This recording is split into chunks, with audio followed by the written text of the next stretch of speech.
To episode 2, the series of Building X8. We really need a new title. Please comment below some ideas. But this is the series where I show you guys what it's like running my media company. Last week, I talked about all the projects I'm working on in my company and my new pivot. But this week, I was contemplating if it's still a good idea to pivot. Here's some context. I used to have a dream job, okay? I used to dream of working and hustling every single day, bowing down to capitalism and just grinding my eyes out. I wanted to be the female version of Gary Vaynerchuk. So I kind of did that. I just started my own media company, X8, and I just started grinding, never stopped. It's been 3 years of doing that. That's when I realized I have a problem. I can't do anything without obsessively criticizing myself and high expectations. Now I get it. That sounds pretty conceited. Like, Jade, what the fuck? Why are you complaining? Like, just sit down. Like, your life is good. I want to add a disclaimer that I'm extremely grateful that my passion is my job. I just wanted to make this video because I know a lot of people are entering the creator economy, whether it's making your own YouTube channel or monetizing a small business. I just wanted to show the dark truth that I don't think people talk about entering the creator economy, which is, what do you do when your passion doesn't feel like a passion anymore? AKA, you hate your work. I think this is such a huge reality. For example, I picked up surfing about a year ago. I used it as a means to escape. It was helping my anxiety until I started to document it on TikTok. I got millions of views for my surfing videos. Now I obsessively think about the analytics and views and how I can make money. And it's extremely hard for me to go out surfing without literally feeling like it's a chore. It's a job that I feel pressured and I have to expect it to make money in some sort of way. Another example is I make videos on the internet and I've been making videos for 10 years. I used to make content because I wanted to express myself, playing with dolls. You know, you guys know I had a YouTube channel where I played with dolls and it was just fun. Like, I was a kid just expressing myself on the internet, making a bunch of internet besties. But then I wanted to make money out of social media. It was my choice. So I do acknowledge that, but it just started to feel like instead of an outlet for me to express myself, it was a way for me to turn on the lights. I had to worry about views, CPM, and now I literally can't make a video without feeling immense anxiety on how it will perform and affect my career. I used to hold meetups with you guys and just hang out with y'all because I like meeting you guys. The Darmanation is amazing. But now I can't even find myself to do a meetup virtually without it having direct ROI. Like, it has to make money, it has to make sense. I can't do something just for fun. It's like this thing where I'm making money out of what I do for fun. So I feel guilty that I'm kind of living this. So I have to like overwork myself to compensate the fact that like I am working hard enough.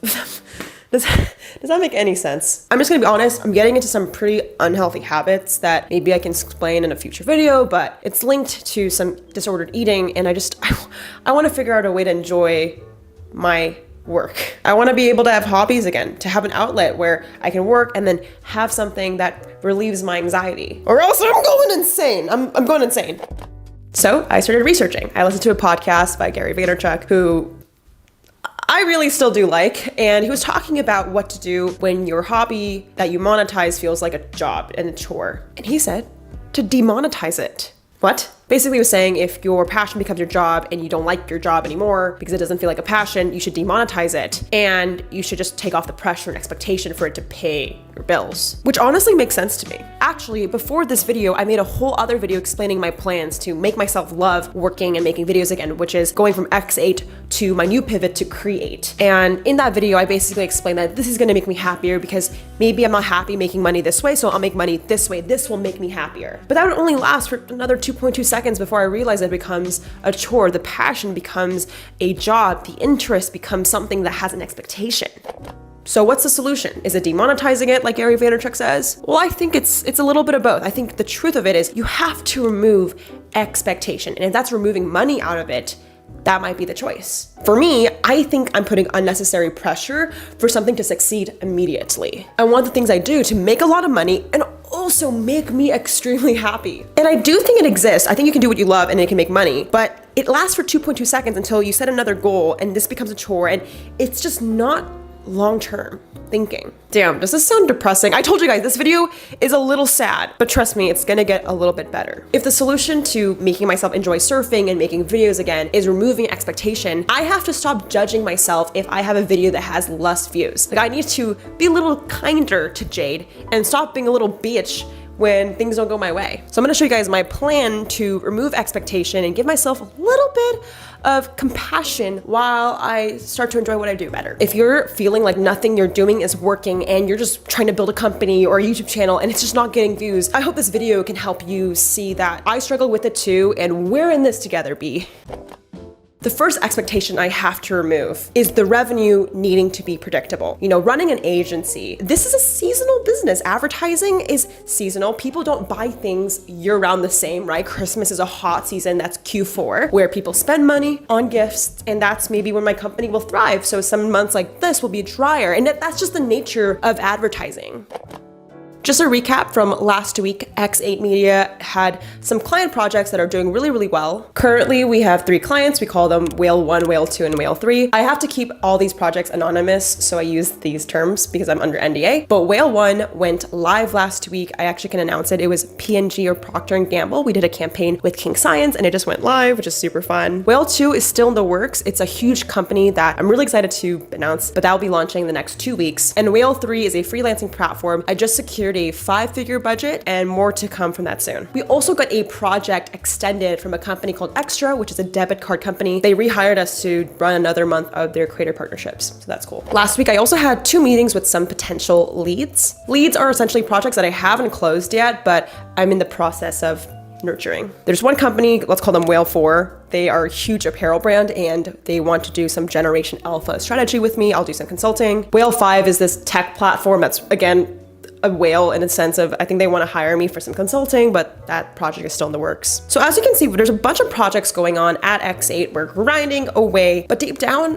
I'm gonna be honest, I'm scared shit. My deepest fear is like, I run this company X8, we grinding away, we hire a bunch of people, and all of a sudden projects dry up like a fucking prune, and I owe a bunch of people money, and I'm worried that I'm not gonna be able to provide because I didn't project well enough and I didn't plan ahead into the future. So I'm living in this constant worrying battle of like, will I survive next quarter? But I had to realize that I think everybody deals with that in some sort of way. Whether it's you don't know what job you're gonna get after college, or you don't know what career you wanna go after because you're not happy. Like, I think that the unknown is totally normal. I need to give myself compassion when things are up and down and projects are not necessarily consistent, that running an agency, being a founder of a media company that's a part of the process. Like, not everything is gonna be project after project. It's gonna be sometimes a dry spout. There's gonna be some dry moments and really abundant moments, but that's what it's like running a company in advertising. And of course, there's ways to make more passive income, but in terms of the nature of my company and its current state, like, I have to be able to not just accept it for what it is, but I have to be comfortable with being uncomfortable. So if you're trying to figure out something in your life, like, trust me, it's really tough and it's okay to not have everything figured out.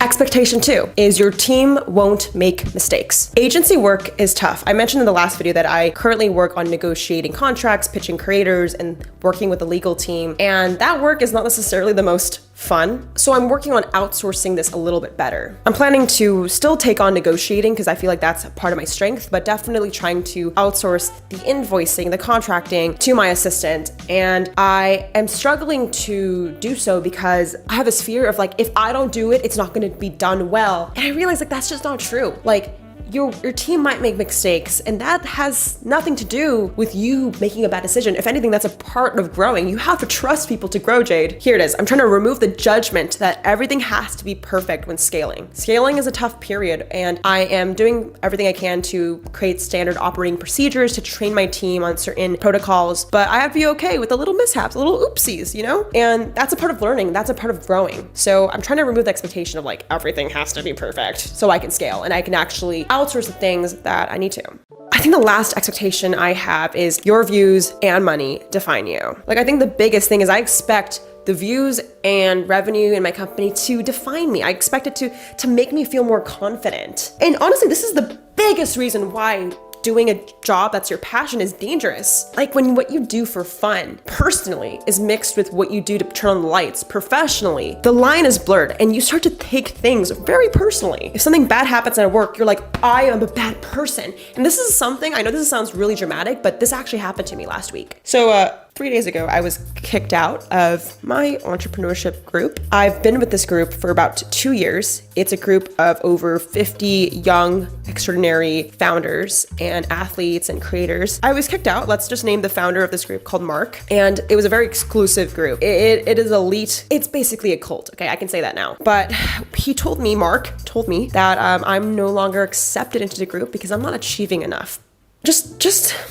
I was one of the first people in this group, and to just be removed out of not only a networking group, but a friend group, just fucking booted out like that. Like, I was so furious. You know, you guys know me. I used to do boxing. If we were in person, if Mark saw me in real life, I'd be about to, but graciously, I don't do that. I don't believe in violence, but I was super upset. So I just said, peace out. Bye. I had to remind myself in that moment that just because someone doesn't think you are accepted and valuable into a society does not mean you are a bad person. You know, you might be kicked out of a friend group at school, and that's the same level of pain I'm feeling, you know, like that, like feeling like you're not good enough for your friends sucks. It sucks. I was struggling to really not judge myself. And the truth is, you are not your bank statements. You are not what you do. What you do at work is not who you are. And especially the way people perceive you is not who you are. Damn, when did Jade become a TED Talk?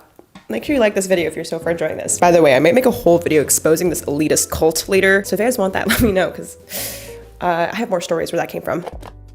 So I have this new strategy. What if I redefine my definition of success from attaining a dream job to getting a job or career that allows me to do the following? Having enough time to create freely and working with creative people. For me, these two things, for me personally, are how I define success. It's about having enough time to make art. You know, I used to be a musician and artist, as you can see in the wall, having friends that I can work with as creative people that I respect. They don't have to be famous people. They just have to be decent humans that are creative and inspire me. To me, that's success. It's not about having a dream job. It's about having something that allows you to have enough time. And if the time can allow you to work with creative people, for me, that would make me really happy.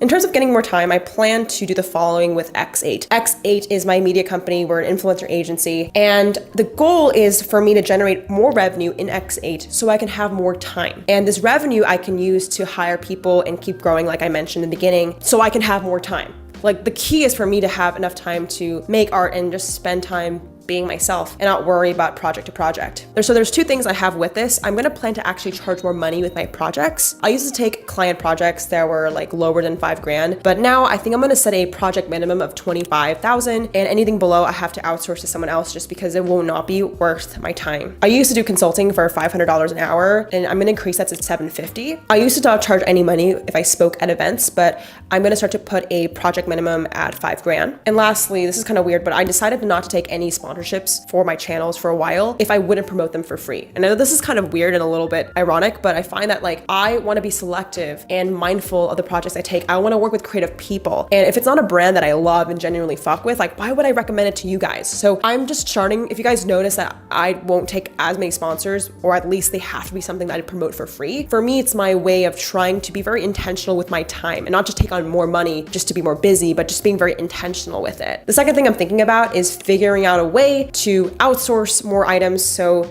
planning to hire in the next few months and just keep growing the team. I currently have an assistant, a copywriter, 2 editors, and a legal team and a finance team. But I think that I could definitely use more room to grow it and pay my team as well. So by charging more money, I'm able to funnel this into growing the back end. Or at least that's the idea. I'm able to see my company more objectively when I stop trying to find meaning in my work or try to define myself in the numbers. Like, no, I'm just trying to get more projects, charge more money, outsource, grow the team so everyone can be taken care of. And that's that. I don't need to add almost my ego in itself to like find my self-worth in everything. I see it more objectively in a sense of like, let's grow, let's scale, let's take it to the moon, but that doesn't define me.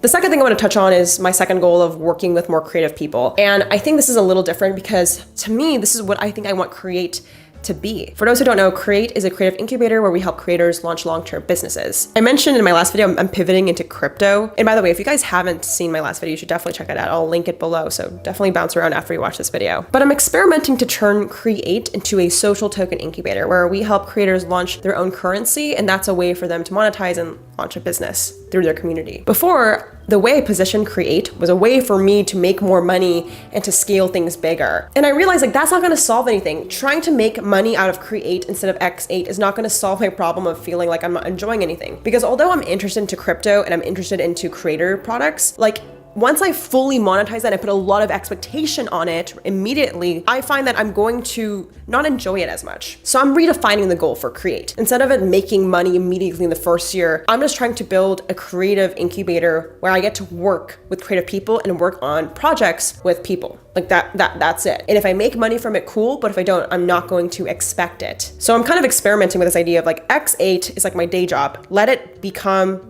the cash cow. And Create is my passion project. It's something that I don't want to expect immediately. And by separating the two, I'm able to look at it more objectively. One makes money, one is something that it fuels my purpose. And I think before when I clouded everything together, everything just started to have too much expectation and I wasn't able to look at it objectively. I think it's just so important that your dream job doesn't have to be something where you love what you do every single minute. I don't think you have to monetize everything that you like, and that if you monetize your dream or your passion, it's gonna make you happier. I think that's a very unrealistic expectation, and it's not true. Shout out to the comment winner.